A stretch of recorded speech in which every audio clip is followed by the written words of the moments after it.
Madam ఈ frozen shoulder ఉన్న వాళ్ళు భుజం బిగుసుకుపోయి ఏ పని చేయలేరు, చెయ్యి పైకెత్తలేరు, సంవత్సరాల తరబడి సఫర్ అవుతూ ఉంటారు. అసలు ఎందుకు తగ్గదంటారు? ఫ్రోజన్ షోల్డర్ పక్కన పెట్టండి. ప్రపంచంలో ఏ నొప్పికైనా మనం అయితే పెయిన్ కిల్లర్స్ వాడతాం, లేకపోతే ఫిజియోథెరపీ. అంతెందుకు, ఇప్పుడు తలనొప్పి తీసుకోండి, అయితే పైన మనం బామ్స్ రాయాలి, లేకపోతే తగ్గలేదనుకో పెయిన్ కిల్లర్సే వేసుకోవాలి. మోకాళ్ళ నొప్పో నడుము నొప్పో తీసుకోండి, అయితే పైన బామ్స్ పెయిన్ కిల్లర్స్ రాయడమే, లేకపోతే కాపడాలు పెట్టడం. అలాగా ఈ ఫ్రోజన్ షోల్డర్స్ అంటే ఈ షోల్డర్ బిగుసిపోయినప్పుడు నొప్పి ఉన్నా కూడా అయితే పైన ఆయిల్స్ రాయడము, ఫిజియోథెరపీ చేయించుకోవడం, లేక బ్రెయిన్కి నొప్పి తెలియకుండా కొన్ని గంటలు అంటే 3-4 గంటలు పెయిన్ రిలీఫ్ కోసం పెయిన్ కిల్లర్సే వేసుకుంటాం.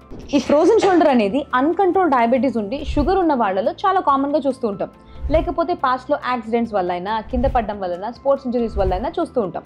డాక్టర్స్ కూడా షుగర్ కంట్రోల్ చేసుకోండి, మీకు ఆటోమేటిక్గా నొప్పి తగ్గుతుందనే సలహాలు ఇస్తూ ఉంటారు. ప్రపంచంలో ఎంత పెద్ద డాక్టర్నా రెండే పనులు చేస్తారు, సర్జరీ ఎంత పెద్దదైతే సర్జరీ చేస్తారు, లేకపోతే మందులే రాస్తారు. ఇక వీళ్ళకు కూడా భుజం బిగుసుకుపోయి నొప్పి వస్తుందంటే డాక్టర్ అనేవాడు చాక్లెట్ అయితే ఇవ్వరు కదండి, పెయిన్ కిల్లర్సే ఇస్తారు, లేకపోతే ఫిజియోథెరపీ చెప్తారు. అయినా ఆల్రెడీ చెయ్యి బిగుసుకుపోయి నొప్పి ఉంటే చెయ్యి పైకి లేవట్లేదంటే దాని మీద ఎక్సర్సైజ్ చేయించడం ఎంతవరకు కరెక్ట్ అండి?